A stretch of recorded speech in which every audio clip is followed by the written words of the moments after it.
আসসালামু আলাইকুম বন্ধুরা, কেমন আছেন সবাই? আজকে ওয়েদারটা অনেক গরম, আর ওয়েদার গরম হলে সবারই কম বেশি আমার মনে হয় যে টক জাতীয় খেতে মন চায়। তাই আমিও ফ্রিজ করে দেখি আমড়া আনা ছিল। তাই ঝটপট বানিয়ে ফেললাম আমড়া মাখানো। তাহলে কিভাবে আমড়া মাখানোটা শেষ করলাম, পুরো ভিডিও দেখতে থাকুন বন্ধুরা। Let's go. ফ্রিজ থেকে ২ টা আমড়া বের করে চাকু নিয়ে কাটতে বসে গেলাম। কিন্তু আমড়া কাটা যে অনেক কষ্টের, সেটা কাটতে বসেই দেখতেছি। কিন্তু খাবো আমি, আমাকেই তো কাটতে হবে, কি আর করার। তাই কাটতেছি আর মাঝে, মাঝে ঘেমে যাচ্ছিলাম। ২ টি আমড়ার যে ছাল ছিল শেষে এবার পরিষ্কার পানি দিয়ে ভালো করে ধুয়ে নিলাম। আমরা ২ টি পরিষ্কার পানি দিয়ে ধোয়ার শেষে এবার কাটার পালা। কিন্তু আমরা কাটতে গিয়ে দেখি এই কাজটা আরও বেশি কষ্টের। কিন্তু আমরা কাটতে গিয়ে আমার মনে হইতেছে যে আমি অনেক কিছু উদ্ধার করে ফেলতেছি। কিন্তু আমরা ২ টি আমরা খাইতেছি, কিন্তু সেটার ভিতরে যে কত পরিশ্রম আমার কাটা দেখে আপনারা বুঝতে পারতেছেন বন্ধুরা। কি আর করার, খেতে হবে, একটু কষ্ট তো করতেই হবে।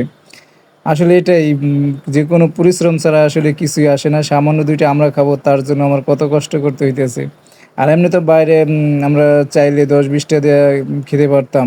কিন্তু নিজের বানানো খাওয়ার মধ্যে যে একটা আনন্দ, সেটা কিন্তু দোকানে খাওয়ার মধ্যে সেই আনন্দটা আপনি পাবেন না। বলতে, বলতে বন্ধুরা আমার ২ টো আমড়াই কাটা শেষ। এখন আমি নিয়ে নিলাম কিছু গুঁড়ো মরিচ। যে গুঁড়ো মরিচটা আমার বাসায় আমার সবসময়ই করা থাকে। কারণ ভর্তা-টর্তা খাওয়ার জন্য সবসময় গুঁড়ো করে রাখি বাসায়। এরপর নিয়ে নিলাম বন্ধুরা লবণ স্বাদ মতো। লবণ ছাড়া তো কোনো জিনিসের স্বাদই হয় না। সবকিছুর মূল আমি মনে করি লবণ।